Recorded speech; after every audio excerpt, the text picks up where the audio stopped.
सोची कि इतिहास में ऐसे कितने मौके आते हैं जब किसी भाषण को इतना खतरनाक मान लिया जाए कि उसे सुनने से पहले ही आयोजक पूरा का पूरा कार्यक्रम ही रद्द कर दे। और वो भी तब जब आयोजक खुद समाज सुधारक हो। मतलब ये कोई आम बात तो नहीं है। बिल्कुल नहीं। एक ऐसा कार्यक्रम जिसके लिए उन्होंने खुद एक वक्ता को बहुत सम्मान के साथ बुलाया हो, लेकिन जैसे ही उस भाषण का ड्राफ्ट उनके पास पहुंचता है तो उनके पसीने छूट जाते हैं। हाँ, वो घबरा जाते हैं और कहते हैं कि इसमें कुछ बदलाव करने होंगे, कुछ शब्द हटाने होंगे। सही कहा। लेकिन वक्ता एक भी कॉमा बदलने से साफ इनकार कर देता है और नतीजा ये होता है कि वो सम्मेलन कभी हो ही नहीं पाता।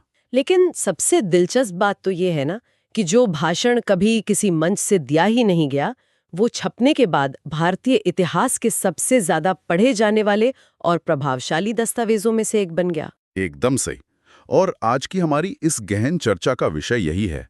हम उसी ऐतिहासिक दस्तावेज यानी 1936 के एनिहिलेशन ऑफ कास्ट या जाति का विनाश पर बात करने वाले हैं। हाँ, और सिर्फ यही नहीं, इससे ठीक 20 साल पहले 1916 में लिखे गए डॉक्टर बी.आर. अम्बेडकर के एक मानव शास्त्रीय शोध पत्र कास्ट इन इंडिया के पन्ने भी हम आज पलटेंगे। बिल्कुल। तो आज का हमारा मुख्य मिशन ये समझना है कि आखिर इस बेहद जटिल जाति व्यवस्था का निर्माण कैसे हुआ, इसका पूरा मैकेनिज्म क्या था और इसे जड़ से खत्म करने के लिए डॉक्टर अंबेडकर का असली रोड मैप क्या था।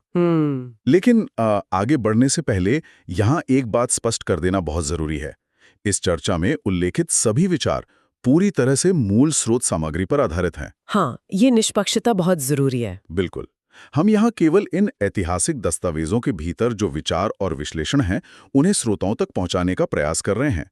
हम किसी भी राजनीतिक या धार्मिक पक्ष का समर्थन या विरोध नहीं कर रहे हैं। आपने, क्योंकि ये विचार अपने समय में भी बहुत तीखे थे और आज भी उतने ही प्रासंगिक हैं। तो अगर हम इस पूरी व्यवस्था को समझने की कोशिश करें तो हमें उस 1936 वाले रद्द किए गए भाषण से थोड़ा पीछे जाना होगा, है ना? हाँ, हमें 1916 के कोलंबिया विश्वविद्यालय के उस सेमिनार में जाना होगा। अच्छा। जहाँ एक युवा अंबेडकर किसी राजनेता की तरह नहीं बल्कि एक वैज्ञानिक की तरह बात कर रहे थे। बिल्कुल, एक विशुद्ध मानव विज्ञानी या एंथ्रोपोलॉजिस्ट की तरह।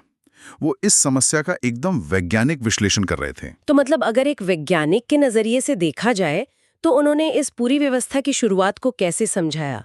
क्योंकि बाहर से देखने पर तो भारत एक ऐसा देश लगता है जहां अनगिनत अलग-अलग नस्लें रहती हैं। और यहीं पर उनका सबसे पहला और शायद सबसे हैरान करने वाला तर्क सामने आता है। वो इस बात को सिरे से खारिज करते हैं कि भारत अलग-अलग नस्लों का एक बेतरतीब समूह है। अच्छा, तो उनका क्या मानना था? उनका स्पष्ट मानना था कि इतनी भौगोलिक विविधता के बावजूद पूरे भारत में एक बहुत ही गहरी सांस्कृतिक एक रूपता है जिसे हम कल्चरल होमोजेनिटी कहते हैं। मतलब हम सब अंदर से एक ही सांस्कृतिक समूह का हिस्सा हैं। हाँ, जाति व्यवस्था बाहर से आए अलग-अलग लोगों का जमावड़ा नहीं है। यह तो उस एक बड़े और समान समूह को छोटे-छोटे बंद कमरों में बांटने की एक सोची समझी प्रक्रिया है। तो इस बंटवारे का मुख्य हथियार क्या था? इस बंटवारे का जो मुख्य टूल था उसे उन्होंने एंडोगैमी कहा। एंडोगैमी मतलब अपने ही समूह या अपनी ही जाति के अंदर शादी करने का सख्त नियम। बिल्कुल। क्योंकि अगर हम ऐतिहासिक रूप से देखें तो भारतीय समाज में गोत्र प्रणाली के तहत हमेशा अपने समूह से बाहर शादी करने का नियम था, जिसे एक्सोगैमी कहते हैं। एकदम सही कहा। अंबेडकर समझाते हैं कि जब किसी समूह ने एक्सोगैमी के प्राकृतिक नियम के ऊपर एंडोगैमी के इस कृत्रिम नियम को थोप दिया तो वहीं से जाति का जन्म हुआ। हाँ, समूह ने अपने दरवाजे बाहर वालों के लिए पूरी तरह से बंद कर लिए। लेकिन यार, अगर कोई समूह खुद को इस तरह से बंद कर लेता है तो उस बंद व्यवस्था को लंबे समय तक बनाए रखना तो बहुत मुश्किल होता होगा ना? बहुत मुश्किल। क्योंकि प्राकृतिक रूप से किसी भी समूह में महिलाओं और पुरुषों की संख्या हमेशा एकदम बराबर तो नहीं रह सकती। मतलब अगर किसी की मृत्यु हो जाए तो उस समूह का गणित तो पूरी तरह से बिगड़ जाएगा। और इसी गणितीय समस्या ने जाति व्यवस्था के सबसे क्रूर नियमों को जन्म दिया। अंबेडकर ने इसे बहुत ही तकनीकी तरीके से समझाया है। अच्छा, कैसे? मान लीजिए उस बंद समूह में एक शादीशुदा जोड़े में से पति की मृत्यु हो जाती है। अब वो विधवा महिला उस समूह के लिए एक अतिरिक्त स्त्री या सरप्लस वुमन बन गई है। Surplus woman. हाँ, अब अगर वो समूह से बाहर जाके किसी और से शादी कर लेती है तो समूह का वो एंडोगैमी वाला नियम टूट जाएगा। बिल्कुल। और अगर वो समूह के अंदर ही रहती है तो वो किसी और पुरुष से शादी कर सकती है, जिससे समूह के अंदर प्रतिस्पर्धा और कलह पैदा होगी। बाप रे। रुकिए, तो क्या इसका मतलब यह है कि सती प्रथा जैसी चीजें सिर्फ कोई धार्मिक या आध्यात्मिक आदर्श नहीं थी? नहीं, अंबेडकर के शोध के अनुसार बिल्कुल नहीं। मतलब वे इस सरप्लस वुमन की समस्या को खत्म करने का एक बहुत ही डार्क और क्रूर तरीका थी, ताकि उस बंद समूह का गणित न बिगड़े। एकदम सटीक। सती प्रथा को बढ़ावा देने के पीछे मुख्य कारण उस अतिरिक्त स्त्री को समूह से हमेशा के लिए हटा देना था, ताकि वो बाहर शादी करके नियम ना तोड़ सके। इतनी भयानक बात है। और अगर किसी कारण से वो महिला सती होने से बच जाती थी तो उस पर आजीवन विधवापन थोप दिया जाता था। मतलब उसका जीवन इतना कठोर बना दिया जाता था कि कोई और उससे शादी करने के बारे में सोच भी ना सके। हाँ, ये सब उस बंद दरवाजे को बंद रखने की एक बहुत ही सख्त यांत्रिकी थी। ये तो सच में एक बहुत ही अलग नजरिया है। मतलब हम अक्सर इन प्रथाओं को बस एक सामाजिक बुराई मानकर छोड़ देते हैं। सही कहा। लेकिन ये तो एक ऐसा सख्त मैथमेटिकल इक्वेशन लग रहा है जहां एक भी एक्स्ट्रा वेरिएबल पूरे फॉर्मूले को तबाह कर सकता है। बिल्कुल। और इसलिए इस व्यवस्था ने उस एक्स्ट्रा हिस्से को ही मिटाने के इतने अमानवीय तरीके निकाल लिए। पर मेरे दिमाग में एक सवाल और आ रहा है। हाँ, पूछिए। अगर पत्नी की मृत्यु हो जाए तो वो पुरुष भी तो सरप्लस मैन बन जाएगा ना? हाँ, बिल्कुल। उस समय के समाज में तो पुरुष सत्ता में थे, तो उन्हें तो सती नहीं किया जा सकता था। उनके साथ इस व्यवस्था ने क्या किया? अंबेडकर इस मैकेनिज्म का दूसरा हिस्सा भी खोलते हैं। पुरुष को सती नहीं किया जा सकता था, ये तो सच है। और अगर वो संन्यास ले ले तो वो समूह की संख्या बढ़ाने के काम नहीं आएगा। इसलिए उस अतिरिक्त पुरुष को वापस समूह के ढांचे में बांधने के लिए एक तीसरा रास्ता निकाला गया। अच्छा, वो क्या था? बाल विवाह। उस विधुर पुरुष की शादी एक ऐसी कम उम्र की बच्ची से कर दी जाती थी जो अभी शादी के लायक भी नहीं हुई है। बाप रे। इस तरह उस पुरुष को समूह के अंदर ही व्यस्त कर दिया जाता था और बाहर शादी करने का कोई खतरा नहीं रहता था। मतलब डॉक्टर अम्बेडकर ये साफ कह रहे हैं कि सती प्रथा, आजीवन विधवापन और बाल विवाह, ये तीनों कोई अलग अलग समस्याएं नहीं थी। एकदम नहीं, ये सब एक ही मशीन के पुर्जे थे और वो मशीन थी जाति। ये विश्लेषण ये तो साफ कर देता है कि एक समूह ने अपने दरवाजे कैसे बंद किए। हाँ। लेकिन मेरे दिमाग में एक बहुत बड़ा सवाल अभी भी खटक रहा है। अगर शुरुआत में किसी एक वर्ग ने, मान लेते हैं कि ब्राह्मणों ने, खुद को एक बंद समूह बना लिया था, तो ये बीमारी पूरे भारतीय समाज में कैसे फैल गई? मतलब हजारों जातियां कैसे बन गई?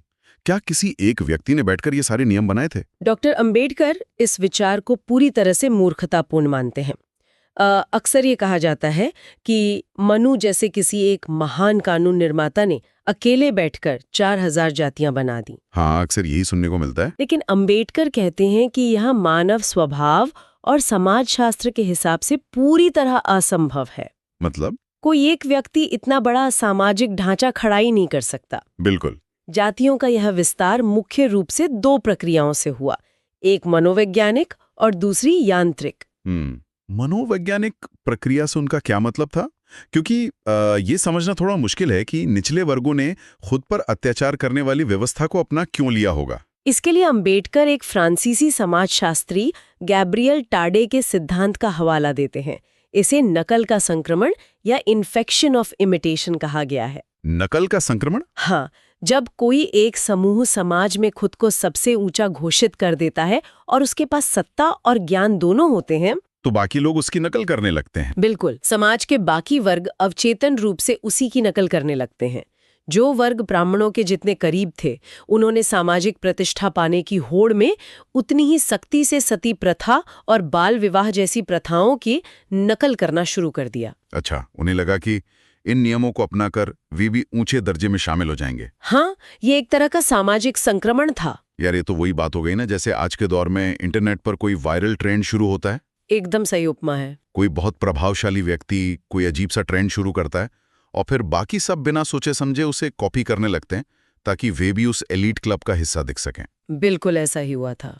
लेकिन फिर वो दूसरी प्रक्रिया क्या थी जिसे यांत्रिक कहा गया? यांत्रिक प्रक्रिया को अंबेडकर क्लोजिंग आउट कहते हैं। Closing out? हाँ, जब एक ताकतवर समूह खुद को एक बंद कमरे में कैद कर लेता है तो वो केवल खुद को अंदर नहीं कर रहा होता, बल्कि वो बाहर खड़े तमाम लोगों के मुंह पर दरवाजा भी बंद कर रहा होता है।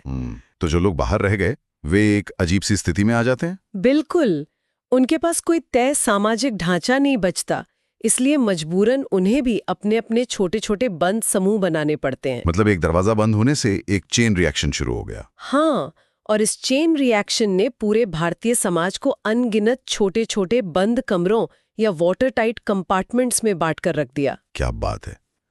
तो 1916 के इस शोध से ये एकदम साफ हो जाता है कि इस व्यवस्था की मशीनरी काम कैसे करती थी। बिल्कुल। लेकिन अगर अंबेडकर ने 1916 में ही इस मशीनरी को डिकोड कर लिया था, तो फिर 20 साल बाद 1936 में उन्हें एनिहिलेशन ऑफ कास्ट जैसा इतना आक्रामक मैनिफेस्टो लिखने की जरूरत क्यों पड़ी? ये बहुत ही महत्वपूर्ण सवाल है।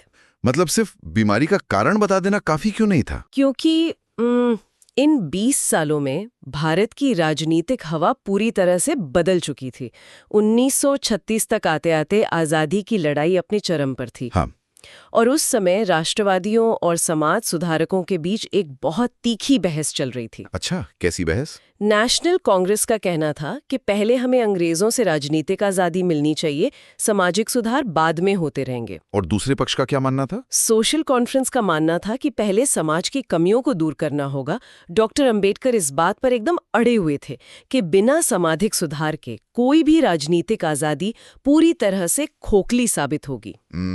तो उनका मानना था कि अगर अंग्रेज चले भी गए तब भी समाज की स्थिति नहीं बदलेगी। बिल्कुल। पर क्या राजनीतिक सत्ता मिलने से निचले वर्गों को ताकत नहीं मिलती? अंबेडकर ने इसी भ्रम को तोड़ने के लिए अपने भाषण में कुछ बहुत ही दर्दनाक और वास्तविक उदाहरण दिए। अच्छा। जैसे कि उन्होंने इंदौर रियासत के बलाई समुदाय का जिक्र किया। उन पर ऊंची जातियों ने नियम थोप दिए थे कि वे सुनहरी किनारी वाली पगड़ी नहीं पहन सकते, साफ कपड़े नहीं पहन सकते। बाप रे। और सबसे खौफनाक बात कि उन्हें बिना मजदूरी मांगे ऊंची जातियों के खेतों में काम करना होगा। ये तो सीधी सीधी गुलामी है। तो बलाई समुदाय ने क्या किया? जब उन्होंने इन नियमों को मानने से इनकार किया तो उनका आर्थिक बहिष्कार कर दिया गया और उन्हें उनके ही गांवों से खदेड़ दिया गया। यार, ये उदाहरण वाकई डराने वाला है, क्योंकि यहाँ कोई कानूनी सत्ता या सरकार उन पर अत्याचार नहीं कर रही थी, बल्कि खुद समाज के लोग कर रहे थे। बिल्कुल। और स्रोत में गुजरात के कविथा गांव का भी एक उदाहरण है। हाँ, मैंने पढ़ा है। जब कविथा गांव में अछूतों ने अपने बच्चों को सरकारी स्कूल में पढ़ने के लिए भेजा तो ऊंची जाति के लोगों ने उन्हें बुरी तरह पीटा। सही कहा।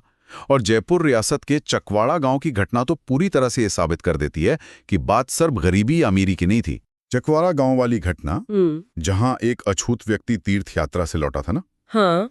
तीर्थ यात्रा से लौटने के बाद उस व्यक्ति ने अपने समुदाय के लोगों को एक दावत दी। अच्छा। वो आर्थिक रूप से सक्षम था, इसलिए उसने दावत में घी परोसा। अच्छा। जैसे ही यह बात ऊंची जाति के लोगों को पता चली, वे लाठियां लेकर आए और उन्होंने पूरा खाना तहस नहस कर दिया। उनका तर्क ये था कि एक अछूत का घी खाना उनके सम्मान और धर्म के खिलाफ है। क्या बात कर रहे हैं? मतलब सिर्फ घी खाने पे इतनी बड़ी सजा? हाँ। अंबेडकर इन घटनाओं के जरिए यह साबित कर रहे थे कि जब समाज का एक बड़ा हिस्सा दूसरे हिस्से को इंसान ही नहीं मानता, तो ऐसे समाज के हाथ में राजनीतिक सत्ता सौंपने से क्या होगा। मतलब ये तो वही बात होगी ना, क्या आप एक आलीशान घर बना रहे हैं, ऊपर से एकदम चमकदार राजनीतिक आजादी की छत डाल दी, लेकिन जो उस घर की नींव है उसमें तो अभी भी असमानता और नफरत की दीमक लगी हुई है। बिना सामाजिक एकता के तो वो पूरी इमारत किसी भी दिन भरभरा कर गिर जाएगी। एकदम सटीक तुलना है। और दिलचस्प बात यह है कि अंबेडकर ने सिर्फ कांग्रेस को ही आईना नहीं दिखाया, बल्कि उन्होंने उस दौर के समाजवादियों के तर्कों को भी पूरी तरह से काट दिया। समाजवादियों का क्या तर्क था? उनका तो पूरा फोकस आर्थिक समानता पर होता है ना। हाँ, समाजवादियों का तर्क था कि समाज की हर बुराई की जड़ पैसा और संपत्ति है। अगर संपत्ति का बराबर बंटवारा हो गया तो जाति अपने आप खत्म हो जाएगी। यार, ये तर्क सुनने में तो थोड़ा लॉजिकल लगता है। अगर सब बराबर अमीर होंगे तो भेदभाव क्यों होगा? अंबेडकर ने इसे कैसे खारिज किया? अंबेडकर ने उनसे एक बहुत ही बुनियादी सवाल पूछा। उन्होंने पूछा कि ये आर्थिक क्रांति लाएगा कौन? जाहिर है मजदूर वर्ग या सर्वहारा वर्ग लाएगा। समाजवादियों का भी यही जवाब था, लेकिन अंबेडकर ने याद दिलाया कि भारत का गरीब वर्ग कोई एकजुट समूह नहीं है। मतलब यहाँ एक गरीब व्यक्ति दूसरे गरीब व्यक्ति को अपनी जाति के हिसाब से या तो ऊंचा मानता या नीचा। एक ऊंची जाति का गरीब व्यक्ति कभी भी एक अछूत गरीब के साथ बराबरी से खड़ा नहीं होगा। अरे हाँ, ये तो बहुत गहरा पॉइंट है। तो जब तक उनके बीच जाति का ये सामाजिक भेदभाव मौजूद है, वे आर्थिक क्रांति के लिए कभी एकजुट हो ही नहीं सकते। बिल्कुल सही है। तो पूरे समाजवादी मॉडल को ही भारतीय संदर्भ में पलट कर रख देने वाली बात है। हाँ, समाजवादियों को ये बात समझनी ही होगी कि जाति कोई आर्थिक समस्या नहीं है, ये एक गहरी सामाजिक बीमारी है। तो अब अगर ये तय हो गया कि सामाजिक ढांचा हर हाल में बदलना होगा, तो सवाल ये उठता है कि इसका समाधान क्या है। क्योंकि उस समय बहुत से संगठन कुछ सतही सुधारों की बात कर रहे थे, जैसे सहभोज, यानी अलग अलग जातियों का साथ बैठकर खाना खाना। क्या अंबेडकर इसे मानते थे? नहीं, अंबेडकर ने इन आधे अधूरे सुधारों को सिरे से नकार दिया। क्यों? उनका तर्क था कि लोग साथ बैठकर खा लेते हैं, इससे जाति व्यवस्था की जड़ें नहीं हिलती। यहाँ तक कि उन्होंने आर्य समाज के उस चातुर्वर्ण्य मॉडल को भी अव्यवहारिक बताया। चातुर्वर्ण्य मॉडल मतलब जहां समाज को जन्म के आधार पर नहीं बल्कि व्यक्ति के गुणों के आधार पर 4 वर्णों में बांटने की बात कही गई थी। हाँ, पर यार ये तो उस दौर के हिसाब से काफी प्रगतिशील लग रहा था ना। सतही तौर पर यह प्रगतिशील लग सकता है, लेकिन अंबेडकर ने इसे पूरी तरह से अवैज्ञानिक करार दिया। अच्छा, वो कैसे? उनका तर्क था कि आधुनिक विज्ञान ये साबित कर चुका है कि इंसानों की क्षमताओं को 4 निश्चित खांचों या पिजन होल्स में नहीं बांटा जा सकता। हर इंसान अपने आप में इतना अलग है कि उसे सिर्फ ब्राह्मण, क्षत्रिय, वैश्य या शूद्र के लेबल में फिट करना मूर्खता है। ये तो सोचने वाली बात है। और सबसे बड़ा सवाल उन्होंने ये उठाया कि इस गुण आधारित व्यवस्था में महिलाओं की क्या स्थिति होगी। अच्छा, हाँ, क्या महिलाओं का भी अलग से वर्ण तय होगा? वही तो या वह हमेशा की तरह अपने पति के वर्ण का हिस्सा मानी जाएंगी। इन तार्किक कमियों के कारण उन्होंने इसे खारिज कर दिया। तो अगर सहभोज काम नहीं करेगा, उपजातियों को खत्म करने से काम नहीं चलेगा और वर्ण व्यवस्था भी फेल है, तो फिर अंबेडकर के अनुसार इस अभेद्य किले को तोड़ने का एकमात्र रास्ता क्या था? उनके अनुसार सिर्फ और सिर्फ एक ही वास्तविक उपाय था, और वो था अंतरजातीय विवाह या इंटरमैरिज। अंतरजातीय विवाह। हाँ, जब तक अलग अलग जातियों का खून आपस में नहीं मिलेगा, तब तक वे एक दूसरे को अपना नहीं मानेंगे। केवल अंतरजातीय विवाह ही वो ताकत है जो इस अलगाव को खत्म कर सकती है। लेकिन यहाँ पर एक बहुत ही प्रैक्टिकल और जमीनी सवाल आता है। क्या? लोग अंतरजातीय विवाह क्यों नहीं करते? मतलब आज के समय में भी ये इतना बड़ा मुद्दा क्यों बना हुआ है? और ठीक इसी सवाल के जवाब में अंबेडकर अपने पूरे भाषण के सबसे उग्र निष्कर्ष पर पहुंचते हैं। अच्छा। उन्होंने लिखा कि लोग ऐसा इसलिए नहीं करते क्योंकि वे पैदाइशी बुरे हैं, वे ऐसा इसलिए नहीं करते क्योंकि उनके धार्मिक ग्रंथ, उनके शास्त्र और स्मृतियां उन्हें ऐसा करने से साफ तौर पर रोकते और डराते हैं। बाप रे। अंबेडकर ने बहुत स्पष्ट शब्दों में कहा कि जाति ईंट पत्थरों से बनी कोई दीवार नहीं है, ये दिमाग की एक स्थिति है। State of mind. मतलब जब तक दिमाग में वो धार्मिक डर बैठा हुआ है, तब तक बाहर से कितने भी सुधार कर लो, कुछ नहीं बदलने वाला। बिल्कुल। तो उनका अंतिम रोड मैप क्या था? क्या उन्होंने सीधे तौर पे धर्म को ही चुनौती दे दी थी? हाँ, उनका निष्कर्ष ये था कि जाति को नष्ट करने के लिए आपको उन शास्त्रों और धार्मिक ग्रंथों की सत्ता को ही नष्ट करना होगा। यही वो हिस्सा था जिसे पढ़कर आयोजकों के पसीने छूट गए थे ना? बिल्कुल। आपको लोगों को ये बताना होगा कि ये ग्रंथ कोई दैवीय आदेश नहीं है। पर यार, अगर इस पर विचार किया जाए तो क्या शास्त्रों की सत्ता को खत्म करना आम जनता को बहुत ज्यादा एक्सट्रीम नहीं लगेगा? एक आम इंसान तो ये सुनकर तुरंत रक्षात्मक हो जाएगा। ये एक बहुत ही स्वाभाविक प्रतिक्रिया है और डॉक्टर अंबेडकर इस बात को भली भांति समझते थे। तो उन्होंने इसे कैसे संभाला? इसलिए उन्होंने अपने भाषण के अंत में स्पष्ट किया कि वे आध्यात्मिकता या धर्म की मूल भावना के खिलाफ बिल्कुल नहीं थे। अच्छा, तो वो किसके खिलाफ थे? वे सिर्फ 2 चीजों के बीच का अंतर समझा रहे थे, नियमों का धर्म और सिद्धांतों का धर्म। नियमों का धर्म और सिद्धांतों का धर्म। इसे थोड़ा और गहराई से समझते हैं। अंबेडकर कहते हैं कि जो व्यवस्था आपको हर कदम पर ये बताती है कि क्या खाना है, किसके साथ खाना है, किससे शादी करनी है और किसके छूने से आप अपवित्र हो जाएंगे, वो असल में कोई धर्म है ही नहीं। वो तो आदेशों और पाबंदियों की एक क्रूर कानूनी किताब है। बिल्कुल। ये नियमों का धर्म इंसान को सोचने समझने वाली मशीन से एक अंधभक्त में बदल देता है। तो वो इसकी जगह क्या चाहते थे? वे एक सिद्धांतों का धर्म स्थापित करना चाहते थे। एक ऐसा धर्म जो स्वतंत्रता, समानता और बंधुत्व के वैश्विक सिद्धांतों पर आधारित हो, जहां इंसान अपने तर्क और विवेक का इस्तेमाल कर सके। क्या बात है। ये एक बहुत ही शक्तिशाली और मुक्तिदायी विचार है। बिल्कुल है। तो अगर हम आज की इस पूरी लंबी और गहरी चर्चा के धागों को एक साथ पिरोएं, तो ये स्पष्ट देखा जा सकता है कि कैसे डॉक्टर अंबेडकर का सफर 1916 के एक शांत वैज्ञानिक से शुरू होता है, जिसने दुनिया को बताया कि कैसे सजातीय विवाह की बंदिशों ने एक समाज को छोटे छोटे टुकड़ों में काट दिया। हाँ। और फिर 1936 में वो एक योद्धा के रूप में सामने आते हैं, जो ये साफ कर देते हैं कि अब सतही सुधारों से कोई काम नहीं चलने वाला। इस सदियों पुरानी बीमारी को खत्म करने के लिए उस वैचारिक और धार्मिक नींव को ही उखाड़ फेंकना होगा। बिल्कुल। उनका ये पूरा विश्लेषण सिर्फ एक समस्या की पहचान नहीं था, बल्कि ये इंसान को उसकी अपनी मानसिक बेड़ियों से आजाद करने का एक तार्किक रोडमैप था। एकदम सही। और इसी वैचारिक सफर के साथ हम आज की इस विस्तृत चर्चा के अंतिम पड़ाव पर आ गए हैं। इन ऐतिहासिक दस्तावेजों से बाहर निकलकर अगर हम आज के इस आधुनिक समाज की ओर देखें, चाहे वो हमारा कॉर्पोरेट ऑफिस हो, हमारे शिक्षण संस्थान हो या हमारा अपना आस पड़ोस का समुदाय हो, हाँ बिल्कुल, क्या आज भी कहीं ना कहीं हम इंसानियत के सच्चे सिद्धांतों को अपनाने के बजाय अपनी पुरानी आदतों और खोखले नियमों का आंख मूंद कर पालन नहीं कर रहे हैं? ये सोचने वाली बात है। अगर जाति वाकई दिमाग की एक स्थिति है, तो क्या सच्ची समानता पाने के लिए आज भी हमारे अपने दिमाग में बैठे उन अदृश्य भीतरी शास्त्रों और पूर्वाग्रहों को चुनौती देने का समय नहीं आ गया है? ये एक ऐसा सवाल है जिस पर हम सबको गहराई से विचार करना चाहिए।